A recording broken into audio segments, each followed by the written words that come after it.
Secrets and Spies presents Espresso Martini with Chris Carr and Matt Fulton.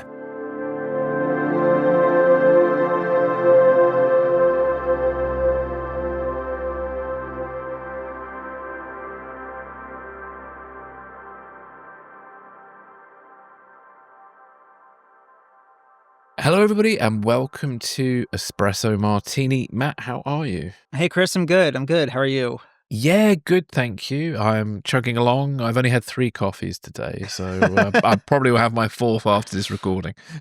Thank you. Yeah, I'm just at one. Yeah. Fair But enough. Well, we've got a jam-packed episode today. So on today's show, we're going to be looking at a conspiracy theorist who's close to the president, a senior FBI chief resigns with a warning, Trump's tariffs risking global financial meltdown, the FBI raiding the home of a prominent computer scientist, and Japan developing new missiles designed to repel an invasion. So Matt, we're going to talk about Laura Loomer and these NSC firings. This is one you picked out, so I'll let you tell us about that. the turmoil inside Donald Trump's national security ranks entered a new and frankly surreal chapter driven by an unlikely figure, Laura Loomer. The far-right provocateur and self-described proud Islamophobe, once banished from Trump's campaign plane, walked into the Oval Office last week with a list of supposed disloyal officials. Hours later, at least 6 national security staffers were out, including NSA Director Timothy Hawk and his civilian deputy. Reports suggested up to 10 firings across the National Security Council, not over performance, but over perceived ideological impurity. The NSA, America's largest and most sophisticated intelligence agency, tasked with countering foreign cyber attacks and thwarting terrorist plots, was effectively decapitated on a whim. No input from the Secretary of Defense, no warning to the Director of National Intelligence, just Loomer, a conspiracy influencer with a viral following, handing over a hit list, and the White House obliging. With Chinese state-backed hackers already embedded in critical U.S. infrastructure, Maine Senator Angus King warned the firings risk catastrophic consequences, calling Hawk our most able general on the front lines of the cyber war. Now, Trump, now in his second term and unbound by re-election politics, praised Loomer as a patriot. This despite earlier efforts by Trump allies like Lindsey Graham and Marjorie Taylor Greene to keep her at arm's length. So that should tell you something about her. If even Marjorie Taylor Greene is like, no, maybe she's got a few screws loose. Loomer, emboldened, has launched a new vetting firm promising to purge so-called traitors from government. One of her recent targets, an assistant U.S. attorney in California, was fired just hours after she attacked him by name online. What's playing out is more than palace intrigue. It's a dismantling of U.S. cyber defenses in real time. National Security Advisor Mike Waltz, already weakened by the Signalgate scandal, now seems to be taking orders from a fringe influencer. And with Loomer reportedly vetting names for the State Department next, the question isn't just who's in charge, it's whether anyone serious is left to stop this slow-motion sabotage of American national security. Well, yet again, this is another example of a lunatic connected to Donald Trump's administration. You know, as you've just said, Laura Loomer is a conspiracy theorist who believes 9/11 was an inside job. She believes that the deep state used weather weapons to disrupt voter turnout in Iowa. And most concerningly, it's alleged now that she has, President Trump's ear and is involved with suggesting people who should be fired from essential roles in National Security Council. Also, anonymous source close to the Trump administration told the U.S. news outlet Semaphore that they were 100% concerned about Ms. Loomer's proximity to Trump, regardless of any guardrails the Trump campaign has put on her. I don't think it's working, the source was quoted as saying. And then North Carolina Senator Tom Tillis said on X, Laura Loomer is a crazy conspiracy theorist who regularly utters disgusting garbage intended to divide Republicans. And, she was connected to Alex Jones and InfoWars and Project Veritas. And just looking into this, one side note about Alex Jones. Do you remember last year The Onion supposedly bought InfoWars? Yeah. Now, do you know what happened since then? It's gotten tied up in court approvals over that auction, that sale to them. I'm not sure if more details beyond that. It's been blocked now. So no, The Onion don't own InfoWars. InfoWars is still active. I checked it this morning, and a judge has also blocked any further actions against the website. So That's not good for misinformation either. No. So yeah, it's not good at all. So these firings, indicate that all branches of the U.S. government and its national security apparatus are locked in this battle over loyalty to the Trump administration, which is concerning but not surprising, as this was something Trump was attempting to do in his first term, positioning loyalists into key positions, and now it looks like they're expanding that to the workforce at large. And I just saw yesterday, and I don't know whether this is good or bad, the FBI Instagram account said that recruitment's gone through the roof. And I'm wondering who they're recruiting at the moment. I really am concerned now. That's true. So it's the shine is falling off all of the institutions like the FBI, etc., because of all this. If for some there was a shine on them in the first place, but I've always felt that the FBI, CIA, etc., have some relative prestige in their field, and now putting more and more idiots in charge of things who don't know how these things work, and people who believe weather weapons are real. This is dangerous. As you said, there are key people being moved away from very important things with regards to national security. And I'm just worried now it's only a matter of time before something slips through the net, something terrible happens. Yeah. What are your thoughts on this? Yeah, this is this story in the last week has sort of gotten overshadowed by Tariff Mageddon. Are we calling it? Yeah. But when the news broke last Friday that Hawk and his deputy were fired, so Timothy Hawk, as his role, his position was both director of NSA and commander of U.S. Cyber Command. That traditionally they're dual-hatted for the same roles, right? When the news broke last Friday that Hawk and his deputy were fired, there was real concern that they were fired because they'd refused to carry out some egregiously illegal order regarding surveillance, the cyber domain, etc.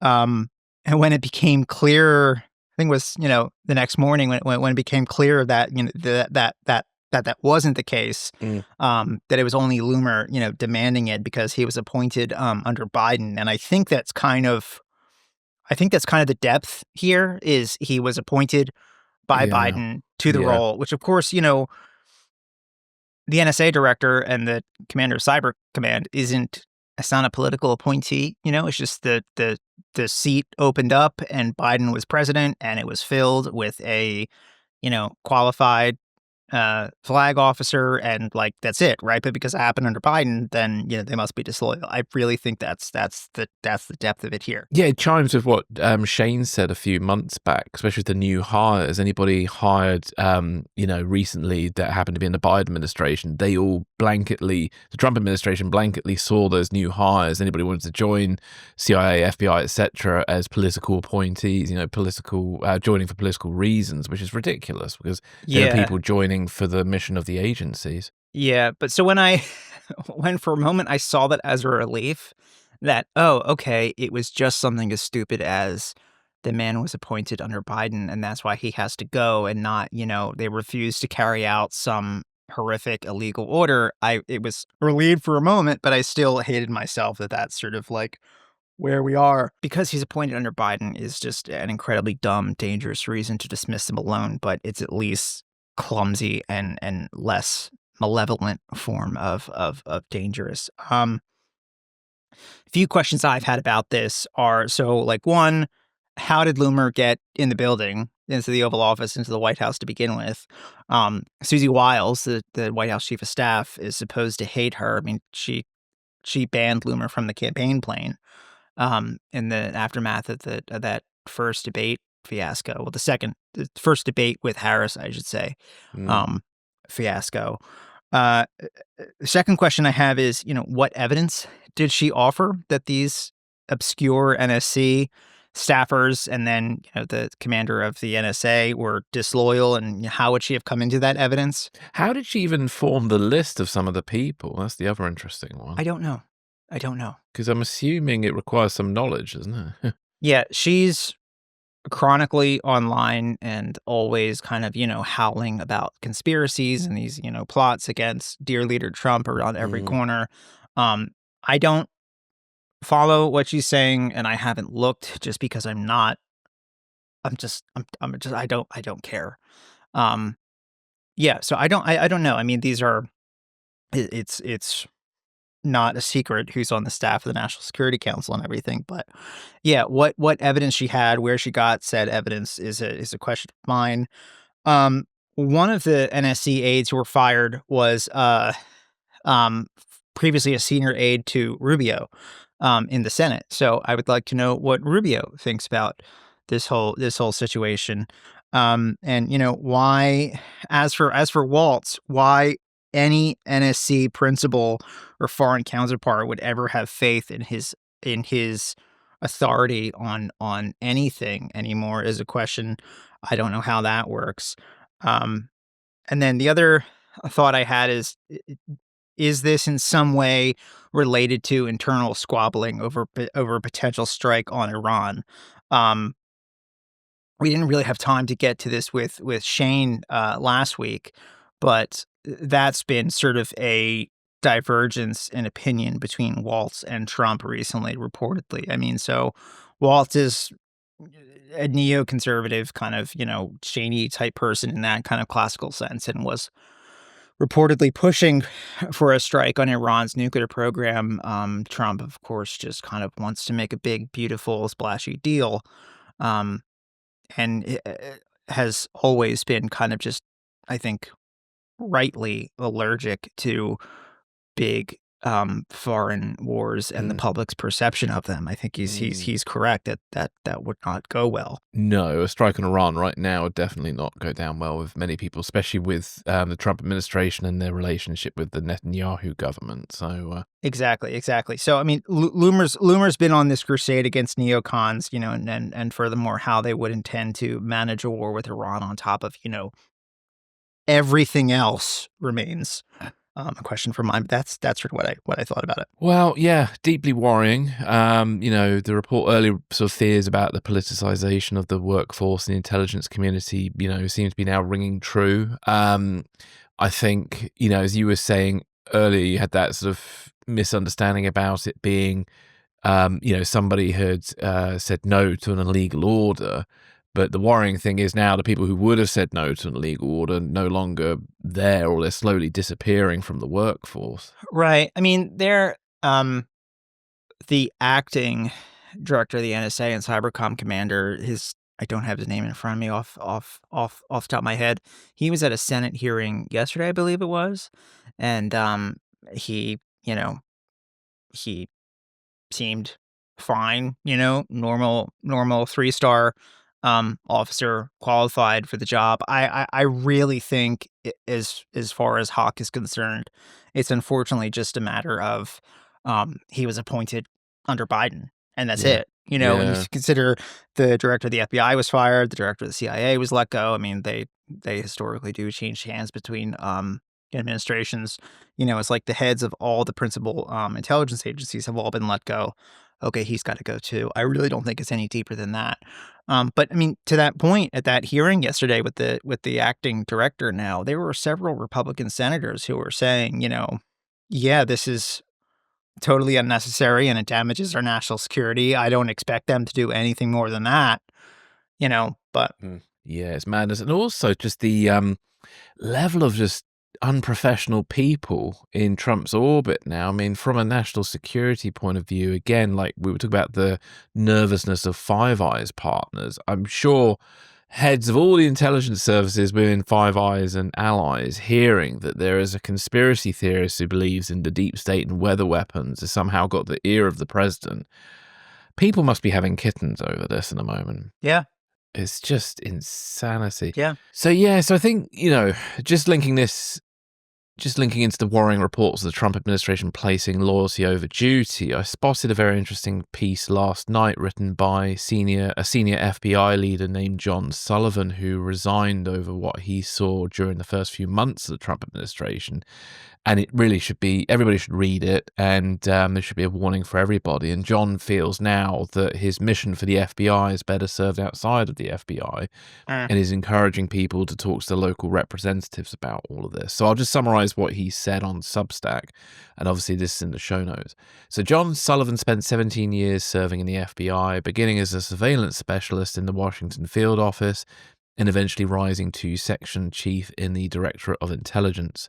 Over nearly 2 decades, he worked on threats ranging from violent gangs to drug cartels to counterterrorism operations overseas. Throughout his career, he remained committed to his oath to uphold the Constitution and to protect the American people.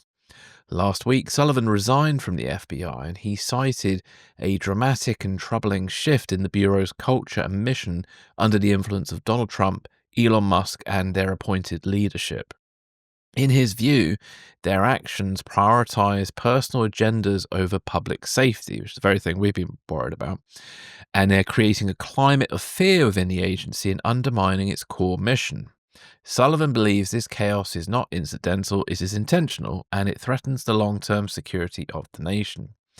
He points to several alarming developments: pardons, obviously, for the January 6 insurrectionists, political interference in investigations, and a failure to act on serious security breaches like Signalgate. At the same time, resources have been cut from domestic terrorism prevention efforts, and agents who investigated the Capitol riot now fear retaliation, some even receiving threats at home after suspects were released. Sullivan says the FBI is being transformed into a tool for political enforcement, targeting those Trump and Musk disagree with, whilst protecting their allies.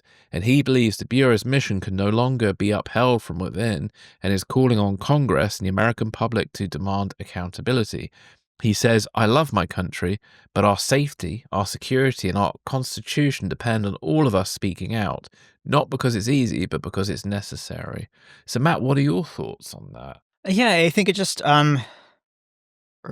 echoes a lot of, and it's troubling to hear it from someone who was inside until very recently.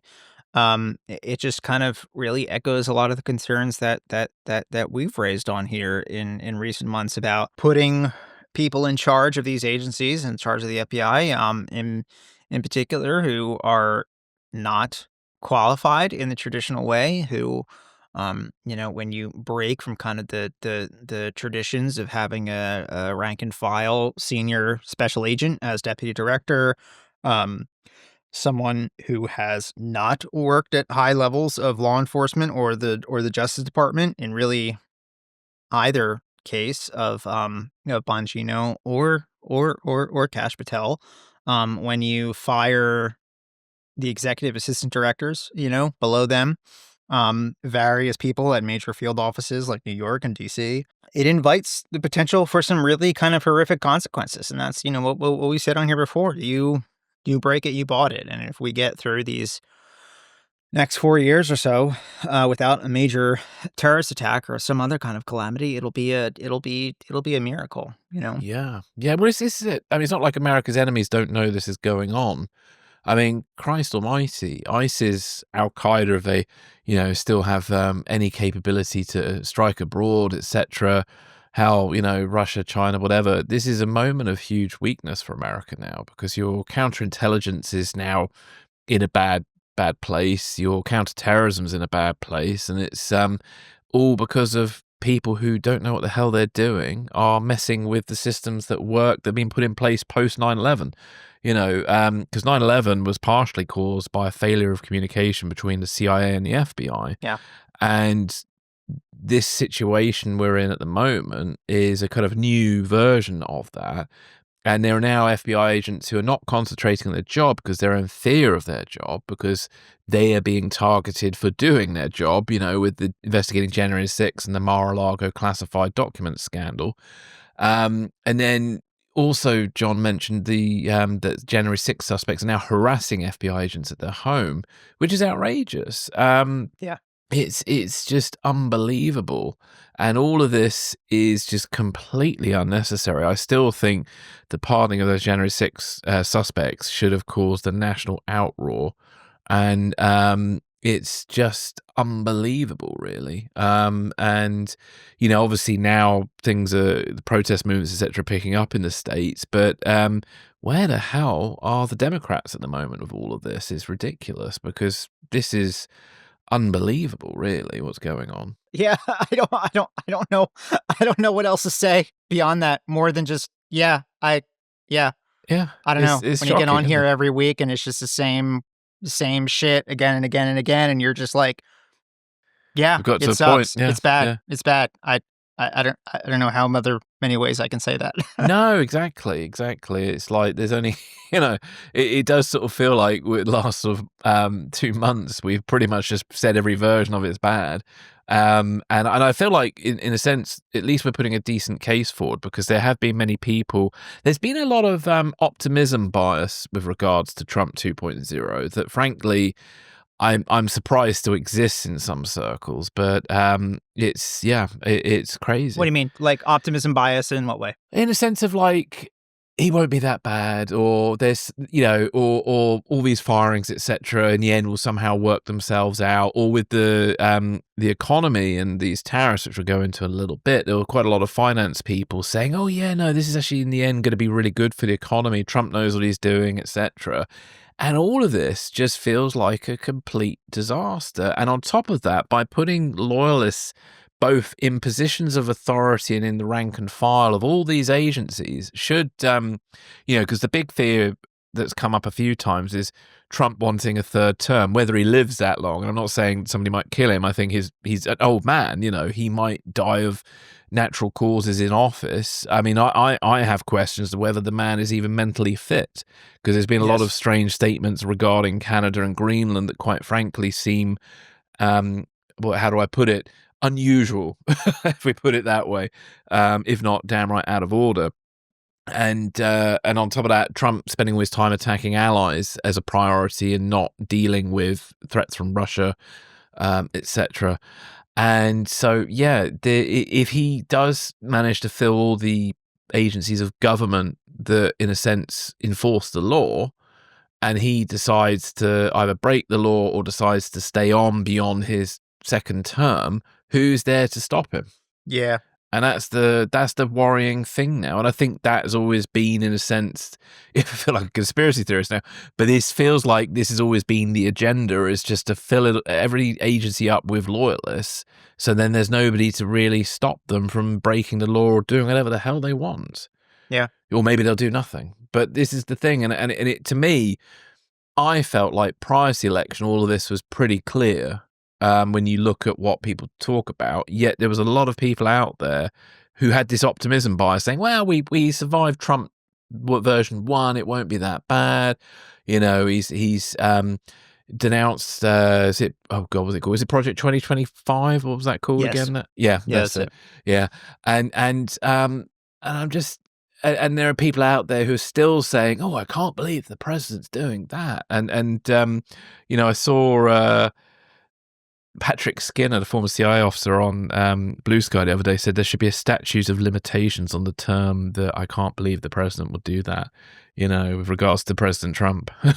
We're going to talk about the tariffs here next and stuff, but like the I don't know, a lot of the Wall Street guys who were kind of all on board and everything, and I don't know, as long as they could, they were just happy to make their money as long as they could, call people like me all kinds of nasty words that would get this podcast taken down if I were to say it on the air.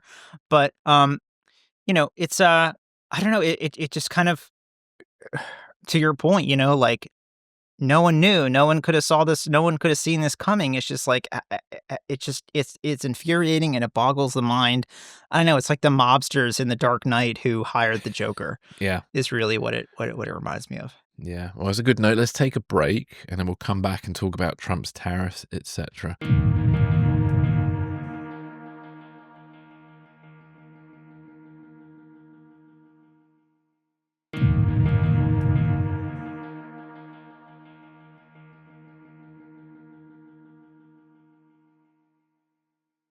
Okay, welcome back, everybody. So we're going to take a look at Trump's Liberation Day tariffs, and which have both been sort of damaging to the global financial order and, causing a lot of concern right now. So what do you call them earlier? Tariff-ageddon? Was that what it's called? Tariff-mageddon? Yeah, I've not heard that Tariff-mageddon? before. Yeah. Tariff-mageddon. Oh my goodness. I mean, if it wasn't so serious, it'd be funny. But yeah, so President Trump's. Well, I'm going to take some reporting from the BBC and Moscow Times. So I'll summarize the key points below. So President Trump's sweeping tariffs signals a significant departure from decades of globalization by imposing broad import taxes. The administration is in the belief that it can protect domestic jobs and industries, rejecting long-standing principles of free trade and comparative advantage. This protectionist approach resembles 19th century economic policies and marks a decisive shift away from the global trade system that the US once helped lead. The tariffs are based on the notion that the trade surplus equate to unfair practices, penalizing countries regardless of actual trade barriers. However, this framework overlooks services where the US holds a strong surplus and disproportionately impacts developing economies. Critics argue that the narrow and inconsistent application of tariffs could harm American competitiveness rather than bolster it. Facing mounting pressure from global markets and political opponents, Trump's now introduced a 90-day pause on high tariffs for countries that had not retaliated, effectively capping their rates at a reciprocal 10% whilst maintaining tougher penalties for others.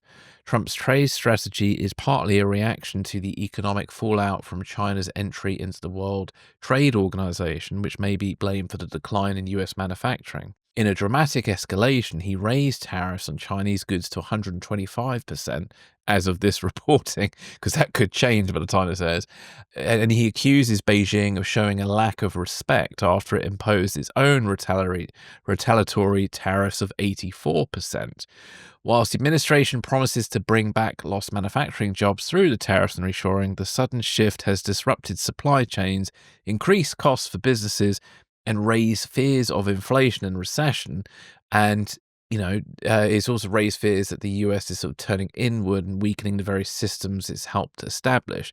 One other interesting thing as well, while many US allies were targeted by the new tariffs, Russia, Belarus were notably exempt, and this omission has opened short-term opportunities for Russia, particularly in the energy and agricultural sector, as it seeks to supply China amid worsening US-China trade relations.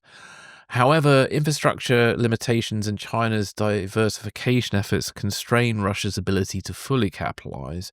Some analysts suggest that the conflict might push China closer to Russia geopolitically. Can they get any closer? I'm not sure. But any significant realignment would take years.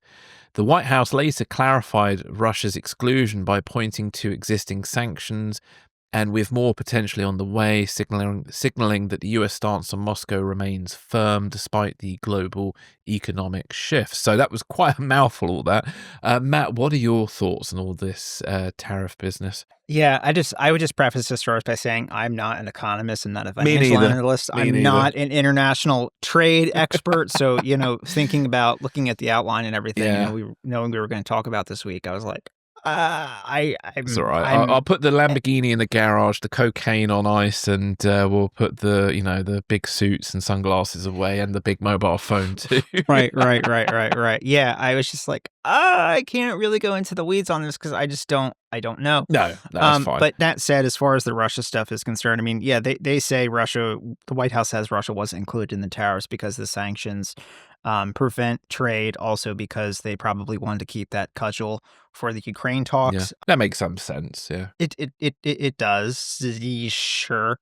According to the U.S. Trade Representative, trade between the U.S. and Russia was worth $3.5 billion last year, mainly consisting of fertilizer, nuclear fuel, and some metals. Whether that's fair or not, whether we want to buy that, is a worthy question. But Russia wouldn't escape economic pain from global tariffs of this scale, and that's something that as we were recording this yesterday, Trump announced that 90-day pause, but there's still 10% across the board. China's still at 125%, which there was a lot of seal clapping and champagne bottle popping yesterday afternoon and evening about, yay, like war is over. And I don't think that's the case at all.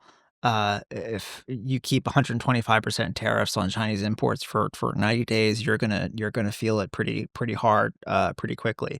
I mean, I told you offline, I went out and got a new Yes. and got a new iPhone the other night, preemptively. I was due for an upgrade. I usually tend to put it off as long as I can until like the battery doesn't hold the charge anymore. But I figured, yeah, let me just go out and just do this.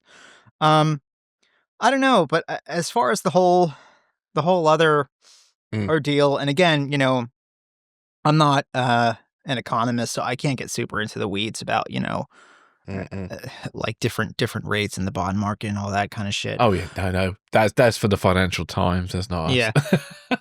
Behind China, we're the second largest global manufacturing economy, but our greatest advantage, where we far outpace the rest of the world, is in services and high tech sectors. The White House calculated each country's tariff rate by dividing its trade deficit with the U.S. by its exports. So consequently, um, Trump's formula focused solely on trade in goods, excluding financial, digital, and tourism services, where we have a surplus if you calculate that. Yeah. For instance, in 2022, the European Union bought 238 billion in US service exports, which is over 70 billion more than it sold to the US. And additionally, the Trump's approach overlooks the fact that trade deficits are often not due to foreign market barriers, but rather because Americans with higher per capita wealth tend to purchase more from foreign markets than those markets buy from the US. I mean, like, they're not buying massive Ford pickup trucks in Lesotho or some European country where the roads were first laid by the Romans. Um, I mean, that kind of idea, like, well, why aren't they buying our cars? It's just a asinine, ignorant, cartoonishly simplistic understanding of the world and how others live. I mean, I saw a friend retweet someone on Twitter yesterday who said, "Today I fired my house cleaner of 20 years because I realized after all this time that she's never bought anything from me." It's just What? like that was that's framing like what the logic of this move is. Yeah. So I was taking that literally for a second. Yeah, no. But that's Yeah, what's going on? yesterday, well, last week, right after the quote unquote Liberation Day announcement. It was my expectation that there would be days of just market chaos, and then eventually he would walk it back, try to save face somehow, and claim that it was all like some genius gambit all along, the art of the deal, and that's what happened. uh I expect, I mean, as we're recording, and there's, about 48 hours between this and when the episode airs. So in that time, who the hell knows? But as we're recording this, still there's 125% tariffs on Chinese imports. I expect at some point that'll also change. That won't hold, especially when people here start feeling that, because there's just legitimately not an understanding of what that is and what that No. does. No, and also now, I mean, it looks like there are some very wealthy people who've actually profited off this because they managed to buy up stuff when it was cheap, and then Yeah. it's not Also, good. the So, rate of mm, the call-in rates into the Nasdaq, and I believe the S&P also, in like the minutes before he Trump announced that 90-day pause, those call-in rates to like buy was just through the roof, which invites all kinds of nasty questions. But I don't. Yeah. well, yeah, because I think at the moment the broader feeling, I think both across, or should we say, across the Western world right now, is there are some people doing very well and a lot of people who are not, and there's a big imbalance, and that's a very dangerous place to be. And this is the thing I think a lot of wealthy people forget, is many societies have been totally destroyed by that. I mean, look at Germany in the build up to World War II, for an example. It's also very much France in the 1780s. Yeah, exactly. And that doesn't always end well for the wealthy people. No, it does not. Nope. Chop, chop, chop. The previous global crash of 2008, has led to all sorts of things where you've seen a rise of the far right across, Europe and the US. You've seen a large scale mistrust of governments. Conspiracy theory culture has risen over that time. People's faith in the system, should we put it that way, is at an all-time low. And if you then throw in economic hardship for a long period of time, for a lot of people, that does not lead to a good place. I was reminding a friend of mine about how this has led to large scale conflicts, and that's the worrying concern. I'm hoping it won't, but I mean, I don't want to be one of these people with optimism bias either. This could end up really backfiring very badly for the US and for the Western world. Well, the administration has also been pointing to like the late 19th century, very early 20th century, like the 1910s and stuff, as sort of like this ideal moment in time where there was no federal income tax and the government was funded entirely over tariffs and everything was great, which was, I mean, I don't know. I wouldn't point to the era of the Triangle Shirtwaist Factory and formaldehyde in food and children getting black lung working in the mines and, the Gilded Age of robber barons and huge income disparity and everything, which also laid the groundwork for the Great Depression and 2 World Wars as sort of like the model for the next American Golden Age. It's just an odd point in history to reference as to reference back to. Yeah, definitely. And, I was saying this earlier, to me, this is another example on the long list now of Trump pissing off and picking fights of allies. And since he returned to office, and obviously time will tell whether Trump's policies will cause lasting damage or if he will be proved to be some economic mastermind that even we can't comprehend, like his supporters believe, and he'll somehow manage to boost the US economy for everybody. But even if there's a short-term gain, my question is, will it be sustainable? Any gains, will they last beyond his presidency? Because if America manages to piss off all its allies or become across as feckless and unreliable, people are going to go elsewhere eventually, and America's power will, degrade. That's what we're facing, I think, a little bit at the moment. Yeah. I don't think the young men who were promised by Manosphere podcasters during the campaign that Who should a vote remain for nameless. Trump, right? That that a vote for Trump would secure their divine right to live like Pablo Escobar. I don't think those guys really were when they went to vote for Trump, when they were pitched that and then went to vote for Trump. I don't think they were really picturing working in like a sweatshop. No. Stitching together like garments and Nike sneakers and stuff, and screwing in little screws into iPhones. Which actually is a kind of a highly technical manufacturing process. It's not as simple as you think as far as the iPhones and stuff are concerned. But yeah, that's not the deal that they thought they were making. But and I think, maybe it's a bit of a generalization, but in the sort of 50s and 60s, it was sort of manual jobs, wasn't it? That were that people could live off. When you look at like Homer Simpson and The Simpsons, people ask now, how could somebody like Homer Simpson's job he has afford the house he has? Because we don't live in that world anymore. They're not even talking about taking the world back to the 50s. They're talking about taking it back to 1910. Okay. That's they've moved the goalposts farther back than that. And if you're talking about, the 1950s to 60s, this is, golden age of the American middle class, American manufacturing and everything. One, ask yourself what the tax rate was on the wealthy in that period, far higher than it's been for decades, which enabled all kinds of social services and infrastructure investments and everything that really kind of created that wealth. That wealth, that sense of purpose was not from working in a mine or in a factory. It was because, you had unions and you had all kinds of other things that could enable that kind of lifestyle. It is weaponized nostalgia. Yeah, definitely. And it's going to come back and bite everybody in the arse sooner or later, I think. And it's, yeah, not good. Not good at all. Also, Mhm. if you're pointing to, the 50s and 60s as this sort of golden age of American manufacturing and everything, where we were on top compared to all other, countries, consider if you want to put, 1945 as a starting point for like the modern global economy.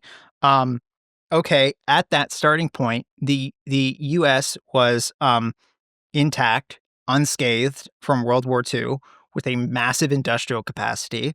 And all of our quote unquote competitors in Europe and Asia were either colonial backwaters and or piles of rubble. Mm. Mm. So of course we were way ahead compared Yeah. to them. Yeah. They've just been bombed off the map. Yeah. And actually, here's the other worrying thing as well.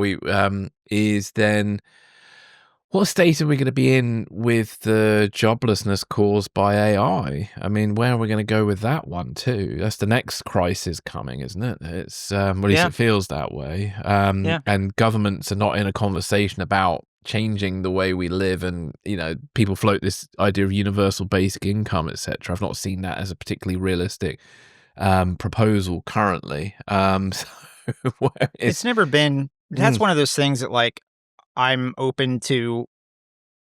interested in a serious discussion about it, at least theoretically, like how would that work? How is that managed? How is that financed? What does that do at like a societal level? I'm open to the idea that it's something that we should be talking about and that we may have to talk about at some point. But beyond that, I don't have any strong opinions on it either way.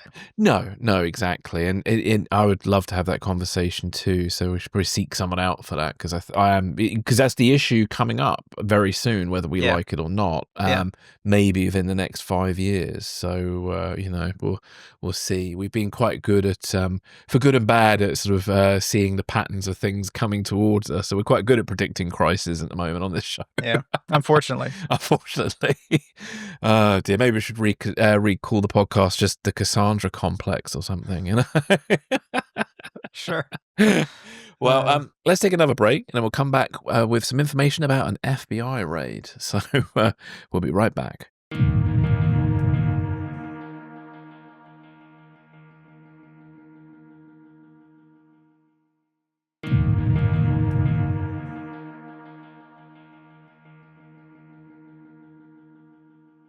So welcome back, everybody. So Matt, there's an interesting story you picked out about an FBI raid on a home of a prominent computer scientist who went incommunicado, which has sort of been this developing story in the States. There hasn't really been much reporting over here that I've seen about it. There hasn't been a whole lot here either, but it's sort of been in the background. But there's been two really good articles by Wired and Ars Technica that I wanted to flag and take a look at. So here's some key points. A prominent American cybersecurity professor has vanished from public view after an FBI raid and sudden dismissal from Indiana University, raising echoes of the controversial China initiative from Trump's first term and reigniting concerns across the academic research community.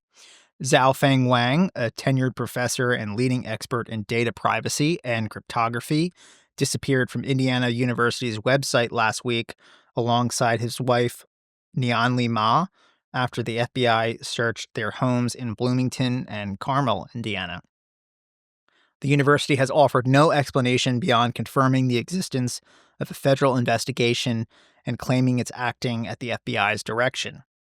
Behind the scenes, Wired reports that Indiana University had been quietly reviewing whether Wang failed to disclose a small Chinese research grant from 2017, despite his U.S.-based research being funded by the National Science Foundation, National Institutes of Health, DARPA, and the Army Research Office. A circulating statement from one of Wang's longtime collaborators describes the alleged violation as minor, an omission in paperwork over who led a grant or which co-authors were listed, yet Wang's faculty access was revoked, his email disabled, and his homepage deleted, steps typically unheard of for a tenured professor without formal charges, due process, or even a hearing. Wang, who led a $3 million NSF-funded research center, was reportedly planning to leave Indiana University for a University Post in Singapore later this year. His attorney says he and his wife are safe, have not been arrested, and are cooperating with authorities. But many in the cybersecurity and academic worlds are alarmed, comparing the secrecy and treatment to the now defunct Trump-era China Initiative, a Justice Department program criticized for disproportionately targeting Chinese-born researchers. As the FBI keeps quiet and court documents remain sealed, questions swirl about whether this is a case of undisclosed funding, a national security investigation, or something else entirely, and what it all means for international collaboration and academic freedom in an age of geopolitical suspicion. Chris, what do you think? Well, first of all, I'll just say from a legal standpoint, Professor Wang has not been found guilty of a crime. Indiana University has fired him for not properly disclosing a grant with funding originated from China, and Professor Wang and his lawyers are obviously contesting that. So I want to talk widely about where this case sort of fits in with other cases, but I just want to reiterate, obviously, Professor Wang has not been charged of anything and not guilty. So so we'll leave that aside for a moment. So stepping away from the Wang case, obviously, I see how it has echoes of past concerns with alleged recruitment of scientists who are either Chinese nationals or who have relatives living in China. You've mentioned it before. I'll just go into a little bit more detail. So in 2018, the US Department of Justice launched a program called the China Initiative to counter suspected Chinese efforts to steal American technology and research. It focused mainly on academics, especially those of Chinese descent who are accused of hiding ties to Chinese institutions whilst receiving US funding. While it aimed to protect national security, the program faced criticism for racial profiling and targeting minor administrative mistakes rather than actual espionage. And it was shut down in 2022 after a public backlash and several failed prosecutions, which the government admitting it had created a harmful perception of, sort of just targeting Chinese nationals. The China Initiative was largely a response to something called the Thousand Talents Plan, which was launched by the Chinese government in 2008. And that was designed to recruit top scientists, engineers, and academics, especially those of Chinese descent working abroad, to contribute to China's technological and scientific development. Participants would offer generous incentives, including large salaries, research funding, housing, and prestigious positions at Chinese institutions.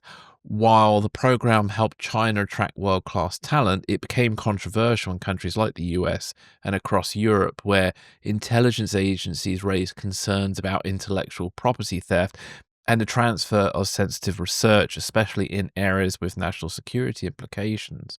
Critics argued that the program blurred the line between legitimate academic collaboration and covert state-directed technological acquisition.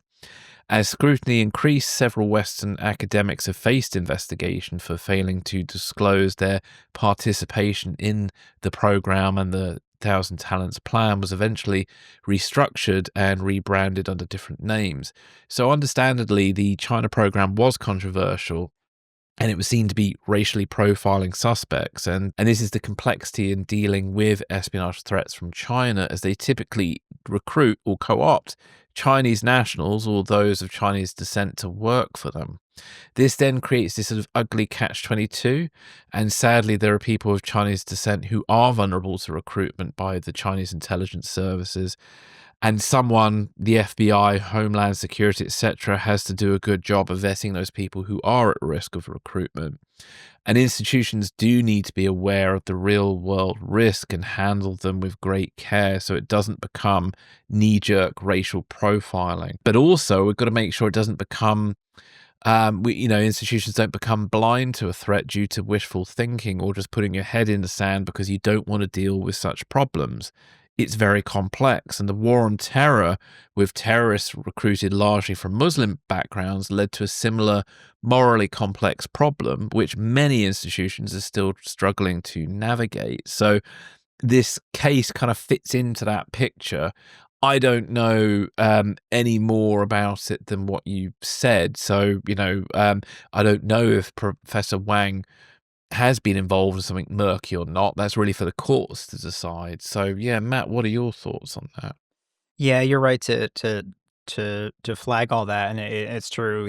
Wang hasn't been. I mean, the court documents are all sealed, but as far as we know, hasn't been charged with anything. we definitely don't know the whole story here, but the FBI's involvement, the raid, I mean, they surrounded his Yeah. house and, with a megaphone or saying like, come out. Um, how the university seems to have erased any trace of his affiliation. It all suggests that this is it just the nature of it just really kind of suggests that this is perhaps more than, just ICE disappearing a non-citizen college professor. I mean, if it was like, Mm. if Wang did say screw up some sort of a grant application or some sort of a disclosure thing related to that, and let's say, okay, the feds wanted to make like an immigration issue for him, right? The FBI wouldn't do that, like, well, the FBI wouldn't be the one responding to that. It would be ICE, it One just thing I will say to that, yeah. I have noticed lately, again on Instagram and the FBI's channel, that they're doing a lot of joint operations with ICE with regards to immigration cases. How they've responded to this, though, just seems more than just that. And I'm not suggesting that it is or it has to be, but there's something to this that makes me feel that there's a lot more to this than we're aware of right now. And Yeah. I'm kind of holding my fire on anything more than just that. I mean, the other academics quoted in these articles are correct. It's troubling and not normal how secretive the university has been about the circumstances around Wang's firing. Again, I'm not accusing him of anything of anything. It's just to me, there's just a lot of signals here that there's a lot more going on. So his GitHub page says his research has been supported by IARPA, which is the Intelligence Advanced Research Projects Activity, which is under the ODNI, and it's basically like DARPA but for the IC. One to watch for sure, but it's very kind of I don't know. It perks up the ears a bit. And I mean, you're absolutely right about all the xenophobia potentially concerns around, Chinese academics and thinking they're all, spies. And that's definitely something to avoid. It's a fine line to walk there. I mean, yeah, you don't want to err on the side of being too cautious and then avoid obvious issues, as you were just saying. But yeah, you can't just assume that any Chinese academic or any sort of Chinese person in the U.S. is a spy for the Chinese government. That's certainly not the case. But yeah, everything around this just seems very, very kind of fishy. Yeah, indeed. I think it's definitely a case to keep an eye out because more information, or maybe not, will come out. It's certainly there's certain aspects of it that fit into the patterns of past cases. So who knows? At this Yes. stage, it's very difficult to say. But I think if this were not in the year we're currently in and the FBI had reacted the way they had, it would indicate that there is some sort of intelligence that something's amiss. That's true. But because we're kind of in this, like you mentioned before, of like ICE, etc., in a sort of anti-immigration situation, it's now very hard outwardly looking in to kind of read between the lines of what may or may not be going on. So it's very difficult to make a judgment at this point. Well, there's also no. If it was purely just an immigration issue, right? Or that's all it was. I don't know. Would the court documents be sealed? Wouldn't they just say that they were revoking his green card or something? I mean, that's something they do. They have no issue doing that now. No, And they publicize it widely. It's just the secrecy around it is what interests me. Indeed. Well, we'll keep an eye out for that. Well, let's now move to Japan, as Japan are developing new missiles designed to repel an invasion. So this is going from Defense News. So Japan has signed a 32 billion yen, which is $216 million contract with Mitsubishi Heavy Industries to develop new long-range precision-guided missiles for its self-defense force. The project was set to run until 2028, with missile deployment expected by 2032, and it's part of Japan's broader push to strengthen its standoff missile capabilities amid growing regional security threats.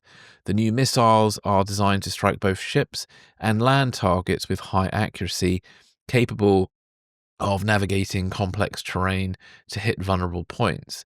This development is part of Japan's ongoing military expansion under the three white papers: the National Security Strategy, National Defense Strategy, and the Defense Build-Up Plan. Also Japan has allocated 939 billion yen towards standoff defense systems, including investments in upgraded Type 12 missiles, submarine launch-guided missiles, and high-velocity gliding missiles for island defense. The country is also acquiring the Joint Strike munitions for this F-35As and F-15s, along with 400 additional Tomahawk missiles from the US, which some are going to be deployed ahead of schedule. Japan is deepening its defensive ties with the United States, and in a recent visit by US Defense Secretary Pete Hegseth, both nations announced a cooperation agreement for AIM-120 air-to-air missiles, and Hegseth emphasized Japan's role as a key partner in countering Chinese military expansion, and these moves underscore Japan's evolving defense posture, moving from a traditionally defensive stance to a more proactive deterrence strategy in response to regional tensions. So, Matt, what are your thoughts on that? Yeah, I don't have a ton to add here, but big picture, I think it's definitely positive that Japan is shaking off, kind of the strategic hangover, the post-war era, and investing more in its defense. I think that's very much a welcome sign. It's a recognition that the world has become a much more dangerous place. China's militarization, North Korea doing all kinds of their usual crazy stuff, Russia's belligerence, Japan's adjusting to that reality. I also think this reflects something that we've touched on before, and that's U.S. allies are starting to hedge. Not against America per se. I think certainly in Japan's case here, but against uncertainty of American politics, especially the idea that the U.S. might become less reliable under a Trump presidency, and certainly not might, but is becoming less reliable under a Trump presidency. Japan stepping up on defense, good, necessary, honestly, quite welcome. Just sort of one more point to add there. As far as, if we think this is good and welcome and we need more of it, which is I agree with, the whole tariff nonsense definitely just does not help there at all. I mean, it was Well, yeah, it really threatens Japan, doesn't it? It does, and it was Japanese traders who the other night started cashing in their treasury bonds, which threatened to tank the bond market, which threatened to nuke the entire global economy, which is why then Trump had to blink and say he's doing that 90-day pause. Yeah. So helping in one way, but completely screwing it up in another, really, is what the Trump administration seemed to be doing. Yeah. And it does. Yeah, it's not good. It's not good at all. With regards to Japan, obviously it's geographically close to Taiwan, and it will be directly affected by any military conflict there. And obviously US bases in Japan will play a key role in an open conflict with China should that happen. Obviously, we hope that doesn't happen. Just a quick bit about the Japanese military. So it's known as the Self-Defense Forces, and it's shaped by its pacifist post-war constitution. Article 9 renounces war and bans Japan from maintaining traditional military forces. So technically, Japan doesn't have a military, and its forces are designed solely for self-defense.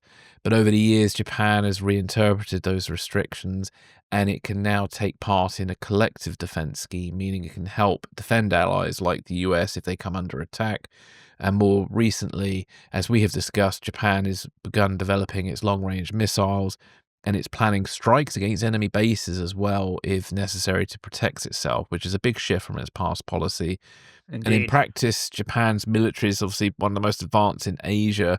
It has modern fighter jets, world-class navy, sophisticated missile defense systems, and it's also expanding into cyber space and electronic warfare. So the country is definitely investing heavily in new capabilities, and it also wants to counter threats from North Korea as well. So it's an interesting place to kind of keep an eye on, really. And I hope for Japan's sake it doesn't end up being a bad move. But yeah, Definitely.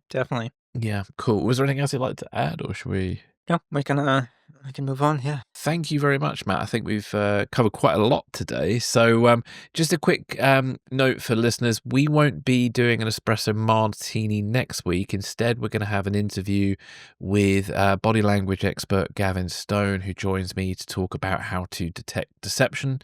We're also going to be doing a listener question episode on April the 26th. So please send us an email to secretsandspiespodcast@gmail.com or DM us on our social channels. And in your message, please include the question or topic with a relevant news or online publication link. And also, please tell us how you'd like your name and location to be read out online, because we don't want to accidentally give away, your full information. So Matt, thank you very much for joining me today. And Thank you. are you up to anything nice over the weekend? Or? No, not really. I'm looking forward to my 2-week break. Yes, I could earned. yeah, I could really use it. I am exhausted after last month and then this month so far. Yeah, I am wearing thin. Yeah, it's been very intense for you because you've been working on your novel, on this, sourcing out all the transcripts, etc. You've been doing a lot of work on this, so thank you. Thank you.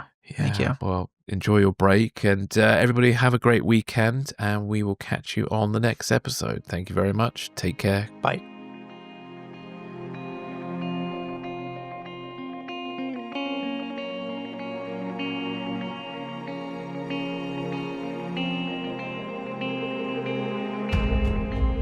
Thanks for listening.